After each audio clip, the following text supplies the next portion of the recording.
কেমন আছো সবাই? আশা করি ভালো আছো এবং প্র্যাকটিস করে যাচ্ছ তোমাদের ফিজিক্স 1 সাবজেক্ট। তো আজকে আমরা তোমাদের ফিজিক্স 1 বইয়ের স্থিতিস্থাপকতা চ্যাপ্টার থেকে গুরুত্বপূর্ণ একটি ম্যাথ নিয়ে আলোচনা করব। তো এটা খুব বেশি জটিল হবে না তোমরা যদি মনোযোগ সহকারে ভিডিওটি দেখো। ওকে, তো আমরা প্রশ্নটা পড়ে নিই। এক মিটার লম্বা এবং 10⁻⁻² বর্গ সেন্টিমিটার প্রস্থচ্ছেদ বিশিষ্ট একটি তারকে 2 কেজি ওজন দ্বারা টানা হলো।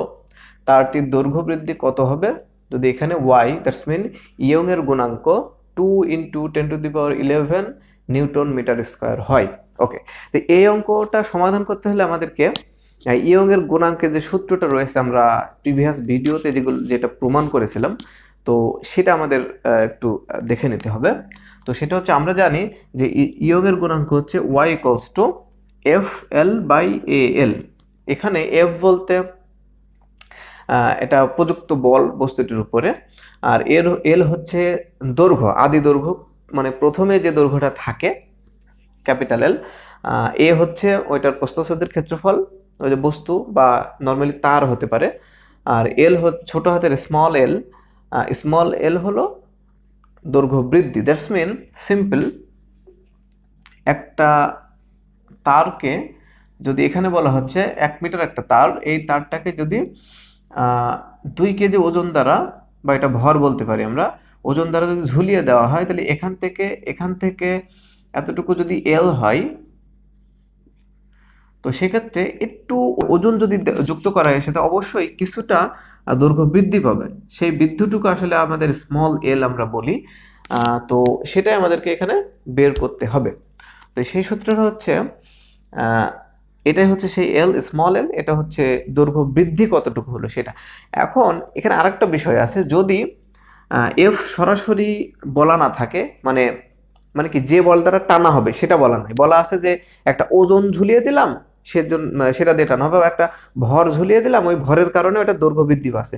সেক্ষেত্রে আমাদের এই সূত্রটা হবে, এখানে ওজন বা ভর বলতে আসলে এম, আর জি হচ্ছে আমাদের অভিকর্ষ ত্বরণ, যেটা যদি মিটারে হয় তাহলে কি জানি আমরা 9.81 মিটার/সেকেন্ড স্কয়ার, আর যদি সেন্টিমিটার হয় তাহলে 981, রাইট। আর এখানে ক্যাপিটাল এল বলতে আমি প্রথমে বলেছি আদি দৈর্ঘ্য, প্রথম দৈর্ঘ্য। আর যদি ওটার ব্যাসার্ধ থাকে, যদি ওই বস্তুটার ব্যাসার্ধ দেওয়া থাকে, সেক্ষেত্রে এটা ক্ষেত্রফল এ এর জায়গায় আমরা লিখতে পারি πr², আর স্মল এল এটা হচ্ছে দৈর্ঘ্য বৃদ্ধি। ওকে, তাহলে আমরা দেখি যেটা আমাদের এখানে লাগবে, এই দুইটা সূত্র একই আসলে সূত্র, এই দুইটার মাধ্যমে আমাদেরকে বের করতে হবে। ওকে, তাহলে আমরা শুরু করতে পারি অঙ্কটা সমাধান। তাহলে দেখি আমরা কি কি তথ্য দেওয়া আছে, আমরা একটু দেখে নিই। হ্যাঁ, তো 1 মিটার লম্বা, তার মানে দৈর্ঘ্য এল সমান দেওয়া আছে 1 মিটার। আর এখানে আরেকটা খুব গুরুত্বপূর্ণ বিষয়, এটা কি আমরা মিটারে রাখবো নাকি সেন্টিমিটারে রাখবো, it's depend on the Young's modulus বা ইয়ং এর গুণাঙ্ক, যেটা সেটার উপরে নির্ভর করবে। এখানে দেওয়া আছে ইয়ং এর যে গুণাঙ্ক, তার একক দেওয়া আছে নিউটন মিটার স্কয়ার, সেক্ষেত্রে আমরা বুঝতেই পারছি এখানে মিটার থাকবে।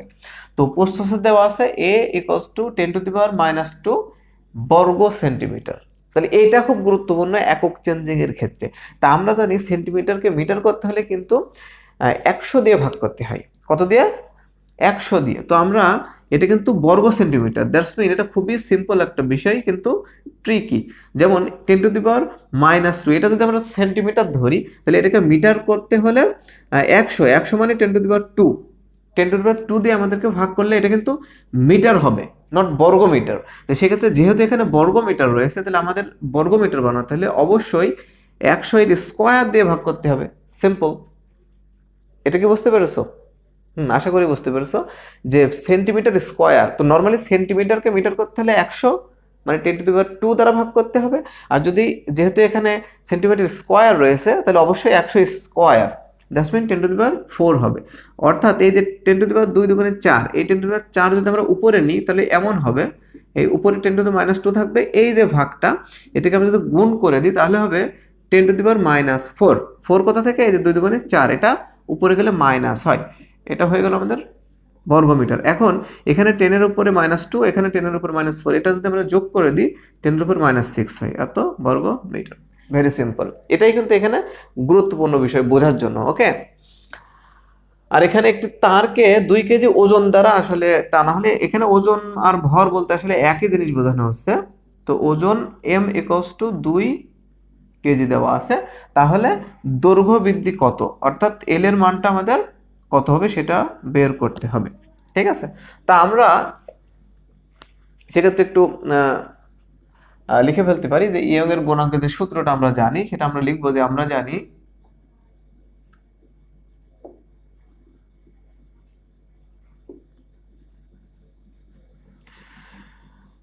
y = FL/AL। তো আমরা এখানে জানি যে y = FL/L, এটা কিন্তু মূল সূত্র। এখন তোমাদের দেখতে হবে, আমাদের কিন্তু এই এলটা বের করতে হবে। তো সেক্ষেত্রে সবকিছুর মান আমাদের দেওয়া আছে কিনা সেটা দেখতে হবে। তো তার আগে আমরা একটু ক্রস গুণ করে এল এর মানটা আসলে রাখি।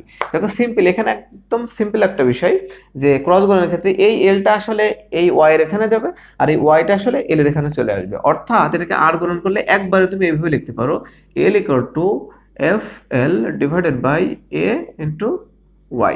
ভেরি সিম্পল, তুমি এটা ক্রস গুণন করলে বুঝতে পারবা। ওকে, এখানে সরাসরি এফ এর মান কিন্তু দেওয়া নেই বন্ধুরা, এখানে কি দেওয়া আছে, এম এর মান দেওয়া আছে। তাহলে অবশ্যই আমরা জি এর মানটা তাহলে আমাদেরকে ধরে নিতে হবে। জি হচ্ছে 9.81 m/s²। যেহেতু আমাদেরকে এখানে এম আছে, তাহলে তার সাথে জি নিয়ে আসতে হবে। ঠিক একইভাবে এখানে এফ মানে আমরা জানি এম জি, তার সাথে এল আছে, আর এটা তো আমরা দেখতেই পাচ্ছি এখানে সরাসরি আছে, এই জন্য আমরা এটার পরিবর্তন করব না। Very simple. তো সেক্ষেত্রে আমরা মানটা বসিয়ে দিই। তাহলে এম হচ্ছে 2 আর জি হচ্ছে 9.81, সিম্পল। আর বড় হাতের এল এখানে রয়েছে 1, আর এ বলতে 10⁻⁻6, অ্যান্ড ওয়াই হচ্ছে এই যে এখানে যেটা দেওয়া আছে 2 × 10⁻11। Very simple. ওকে, তাহলে আমরা যদি এটাকে ক্যালকুলেশন করি তাহলে সেটা পাবো। After calculating this equation we can get, এই যে আমি একটু তোমাদেরকে দেখিয়ে দিই ক্যালকুলেটর। তো যেহেতু এটা আমরা একটু খেয়াল রাখতে হবে, নিচে যদি একটা পদ হয় কিন্তু গুণ দ্বারা যদি বিভক্ত থাকে, এটা খুব ইম্পর্টেন্ট। সেক্ষেত্রে ক্যালকুলেশন করার সময় অবশ্যই ব্র্যাকেট দিয়ে নিতে হবে, দ্যাট ইজ ভেরি ইম্পর্টেন্ট। ওকে, তাহলে আমরা একটু লিখতে পারি 2 × 9.81 ডিভাইডেড বাই, এই যে অবশ্যই এখানে একটা ব্র্যাকেট আমাদেরকে দিয়ে নিতে হবে, 10⁻⁻6 ইন্টু 2। আচ্ছা, 2 এখন ইন্টু 10⁻, ওইভাবে দিলে হবে। আর আমাদের এই যে এখানে একটা বাটন রয়েছে ইন্টু 10⁻x, তার মানে এটা একবার প্রেস করলে ইন্টু 10⁻ কিন্তু চলে আসছে। এখন শুধুমাত্র আমাদেরকে 11 দিতে হবে। এটা কিন্তু একটা শর্টকাট প্রসেস, এটা তোমরা আশা করি অ্যাপ্লাই করবা। Very simple. এখন ক্যালকুলেটর আমরা সমান প্রেস করলে 9.81 × 10⁻⁻5, এটাই হচ্ছে আমাদের অ্যান্সার। অর্থাৎ 9.81 × 10⁻⁻5 এত মিটার। ওকে, তোমরা একটা স্ক্রিনশট দিয়ে রাখতে পারো।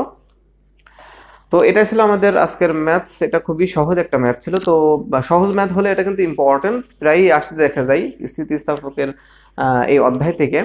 তোমাদের বোর্ড এক্সামিনেশনে প্রায় এই অঙ্কটা আসতে দেখা যায়। তো ঠিক আছে, আজকে এই পর্যন্তই। ভালো থাকো, সুস্থ থাকো এবং দেখতে থাকো অনেক স্টেক টিউটোরিয়াল। আল্লাহ হাফেজ।